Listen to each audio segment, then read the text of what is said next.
There are homes in Dallas right now that are sitting on the market for months, if not years, waiting on buyers who don't show up. But for the smart buyer, that spells targeted opportunity. So what I want to do in this video is bring you to those areas and show you where the opportunity is so you don't miss it and you'll know the strategy for finding it on your own. First, let's talk about pre-owned homes sitting right next to new construction. And if you're a buyer, this is where you will often find the most motivated sellers in Dallas. These homeowners are trying to compete with brand new builds, okay? So think model home shine and builder incentives, okay? That is a tough fight to win, even when the home is just a few years old. A single individual seller can't match a builder's discounts, rate buy downs, or closing cost perks. But here's how these pre-owned homes can actually outshine new construction. Many of these sellers poured thousands of dollars into upgrades, thinking they'd be there for years. Then life changed and now they're moving. So you're not just buying a pre-owned home, you're inheriting their improvements, okay? So we are talking about things like hot tubs, pools, outdoor kitchens, water filtration systems, built-ins, automatic shades, okay? All kinds of extras that builders are not going to offer. Most of these homes were built in early construction phases, like in the 2020s on up, and they are right in the thick of all the new construction that they can't compete with. All right, but for you, that is exactly where the leverage is. So how do you best capitalize on this? Well, we target our suburbs with the highest amount of new construction and highest days on the market, okay? So Lavon, this is a great example, all right? Your average days on market in Lavon are 98. Like seriously, homes are sitting on the market for 3 months and more than that, all right? Your average percent of original list price accepted is 91%, okay? So that's how much our sellers are coming down on price. And get this, of their 252 homes for sale in Lavon right now, 76% of those homes are new construction. New construction homes outnumber pre-owned homes roughly 3-1. Pre-owned home sellers here are in trouble. Just think about how hard of a time those pre-owned sellers are having compared to shiny new construction. In their homes, the carpet's going to be a little bit used, the walls will be a little bit dirty, and for every one home they're trying to sell, there are at least 3 more that are nicer and newer. If this sounds like exactly what you've been looking for and you want to take advantage of pre-owned, motivated sellers in Lavon, I suggest checking out the Elavon community. There are 103 homes for sale in Elavon right now, with 9 of those being pre-owned homes lost in a sea of new. The sellers are motivated and they are throwing in all kinds of freebies, okay? We are talking furniture, washers and dryers, even air purifiers and water filtration systems. I mean, these homes are practically new. These sellers were not planning on selling so soon. So as a buyer, you can benefit from that. Midlothian is another great example of where you'll find these types of motivated sellers. The average days on the market here are also 98. The average selling percent of the original list price is 93%, and 52 of those homes are new construction. To find pre-owns competing with new construction, you might want to check out Ridgepoint. Sellers here are practically shouting out concessions from the rooftops, okay? I mean, check out this listing. More than $30,000 in custom improvements added after move-in.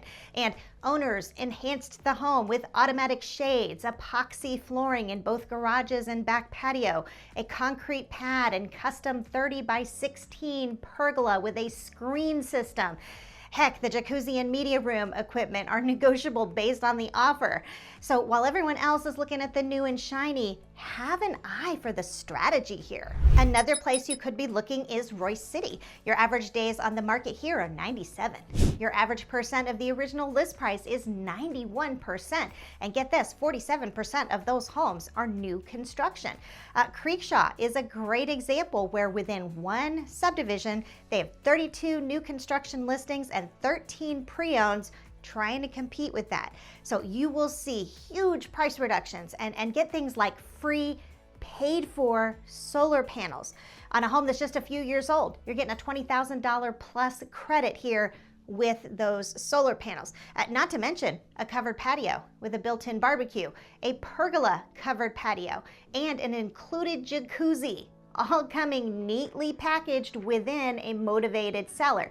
So again, your real value here is getting these beautiful upgrades basically for free because the seller's so motivated. Or how about McClendon Chisholm? To me, this is one of the undiscovered areas in the Metroplex. It's located just south of Rockwall, and you can find some beautiful rural homes here. And you're really only about 15 minutes from everything you need in Rockwall. They also in Rockwall ISD, where 77% of students score above average. But let's look at the opportunity out there. Your average days on the market here are 91. The average percent of the original list price, okay, you ready for this? 89%. And 40% of those homes are new construction. Sonoma Verde is a great community to consider in McClendon Chisholm. For example, one motivated seller is including over $30,000 in upgrades. The listing description goes on and on. A finished 3-car garage with Tesla charger, epoxy floors, built-in storage, a custom 8-foot entry door, and more.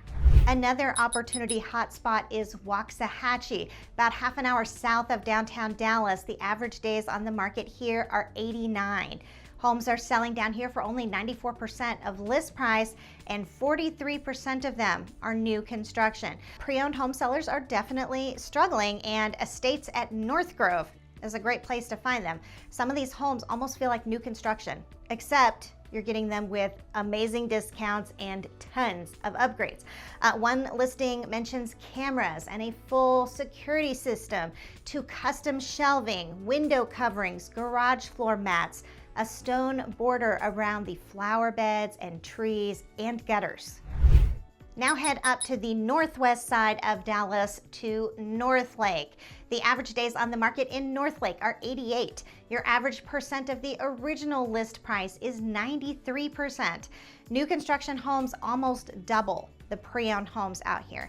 I found some serious deals at the Ridge community. I'm talking over $70,000 in upgrades and some serious seller concessions.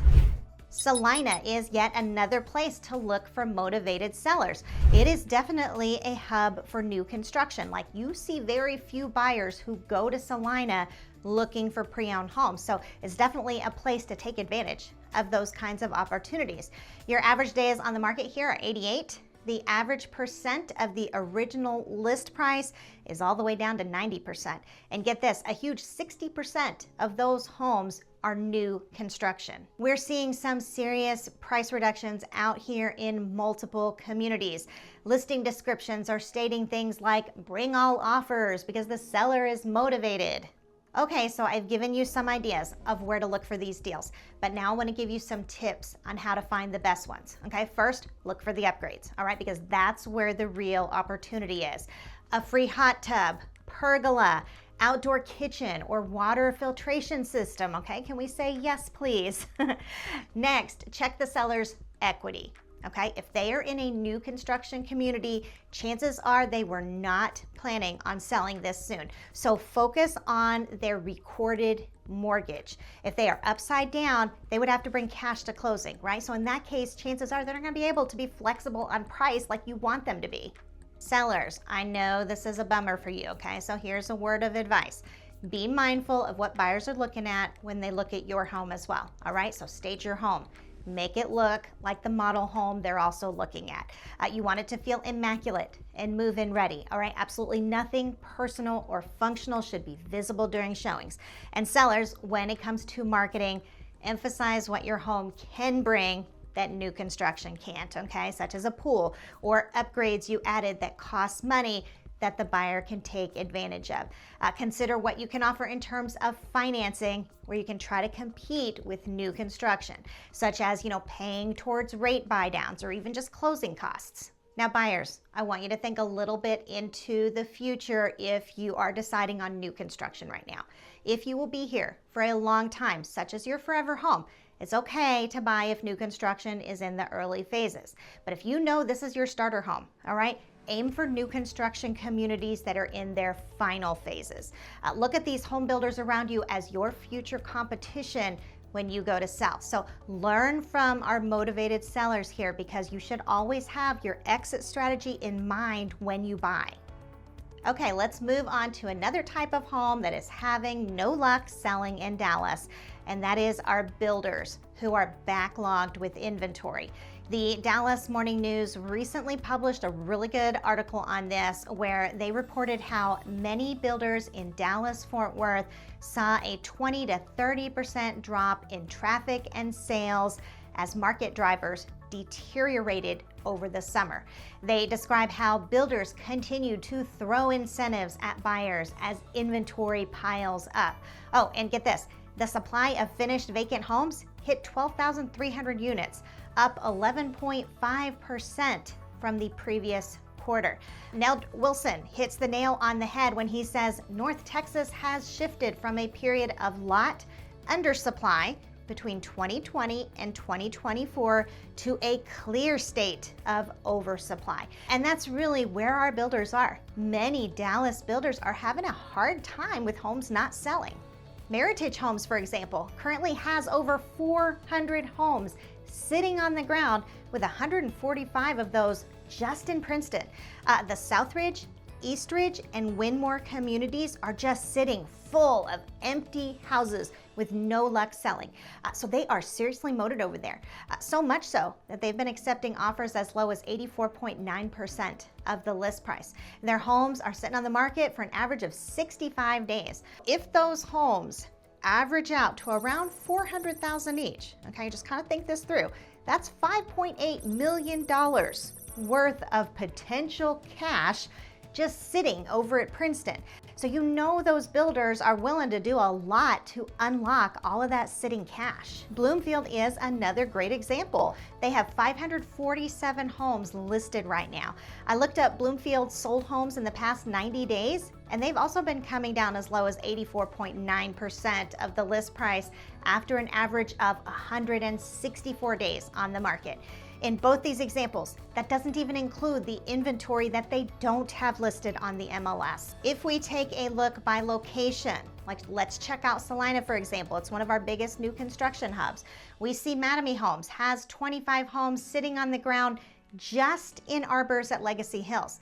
And then Cross Creek Meadows has 49 homes sitting on the ground right now between 3 builders. All right, that's a lot of inventory that they would like to convert to cash. And those are just a couple of examples, okay? Anytime you see these builders with a lot of inventory on the ground, you should always think opportunity for you as a buyer. Our next type of homes that are just not selling are where the sales process is more complicated or out of the norm. Okay, so let me explain. When I was discussing our pre-owned homes earlier and what an amazing opportunity there was for freebies, one of the things I mentioned was paid for solar panels. Now, when they're paid for, that can be a great thing, but I really want you to be cautious when you consider solar panels, okay, because these complicate the sale and the homes end up just sitting on the market. Have you ever driven into a neighborhood and seen solar panels on nearly every roof? Okay, whenever I see that, I think to myself, okay, yeah, the solar panel salespeople have been here, and they really target new construction neighborhoods. They want to strike while the iron's hot because everything's new and no other salespeople have already been there. So I really want to just really caution you about considering solar panels. And I'm saying this to buyers as well as owners, because those salespeople, okay, they are going to find you. And these can be a huge trap, and they result in a complicated sale where the homes just languish on the market. It ends up costing buyers more out of pocket, or they just can't even afford the home. Okay, so why is that? Well, most of the time, the seller went into debt to pay off the solar panels. So when it's time to sell, the homeowners are asking buyers to take on a monthly payment for that debt for both the house as well as the solar panels. So no buyer likes the sound of that. If you are very energy conscious and you want to do it for that reason, that is a great reason, okay? I am not saying to not do it for that reason, but you need to know you are likely robbing yourself of equity by getting those solar panels. So here's what you have to remember. When it comes time to sell your home, that debt will have to be satisfied. Now, those relentless salesmen, they're going to tell you that the next owner will just happily assume that debt. All right, please do not fall for this. I have yet to meet a buyer who was excited about assuming solar panel debt. In fact, most of our buyers, they wouldn't even go look at a house if they know it has a solar panel loan attached.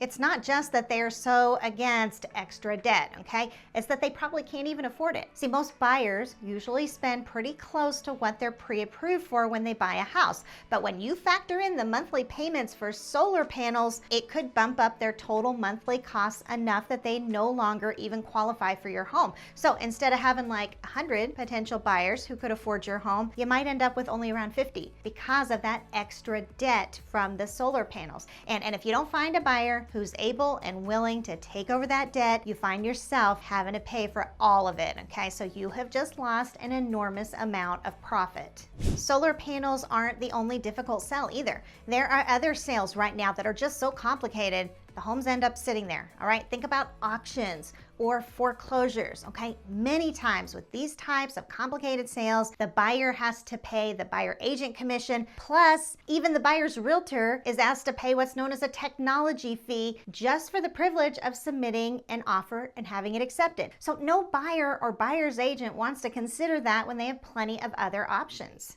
And that's not the only time a buyer might have to pay their own agent. So let's talk about confusion over the buyer agent commission. Since the policy changes from the NAR settlement went into effect in August 2024, one of the biggest ways it affects the buyer is this. Okay, you ready? This is how we explain it. When it comes to paying the buyer's realtor, the buyer has to own it. The buyer doesn't have to be the one to pay it. And what I mean by that is the buyer has to know that in the purchasing process, he has to arrange for his agent to be paid. He doesn't have to be the one to do it, okay? There are a lot of other parties involved in the whole buy-sell process, but he does have to be responsible for it. Where things get complicated for buyers and when they tend to just say next is when there is uncertainty over how the buyer's agent will be paid. Now, keep in mind, this is by design. This is how the NAR settlement designed it to be. Sellers have a choice and whether or not they want to offer payment to the buyer's agent. And then depending on that answer, buyers have the choice as to whether they want to walk away. Typically, sellers are going to approach the buyer agent commission in a few different ways. Now, with our buyers, we always ask ahead of time. And typically, again, they're going to respond in a couple different ways. First one is the seller's offering a BAC, buyer agent commission, of a certain amount regardless of the offer. And that might be either through the seller's broker or through the seller directly. Secondly, the seller might be offering a BAC up to a certain amount depending on an acceptable offer. And then 3, the seller could say they're not willing to pay a BAC at all. There's an important distinction here that we always personally point out to our buyers. One is the same regardless of the offer, and then the second one depends on the offer. If a seller isn't willing to pay both agents, and keep in mind, they don't have to, okay? But when they choose not to, a buyer has to absorb the expenses associated with buying the house and paying their agent as well. Because remember, again, the buyer has to own it. The buyer doesn't have to be the one to pay it.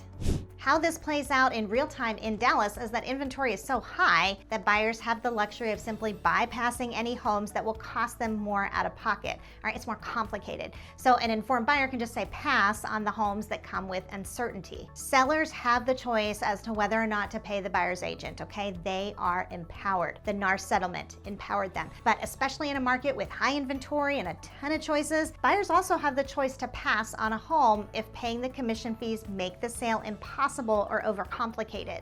Now, we've covered a lot of ground on Dallas homes that are just sitting on the market, but there are 2 suburbs that are being hit a lot harder than all of the others. So that, again, an opportunity you don't want to miss. So I highly recommend checking that video out right here. In the meantime, this is Wendy Pinnell, your Dallas Realtor, and I'll catch you on the next video.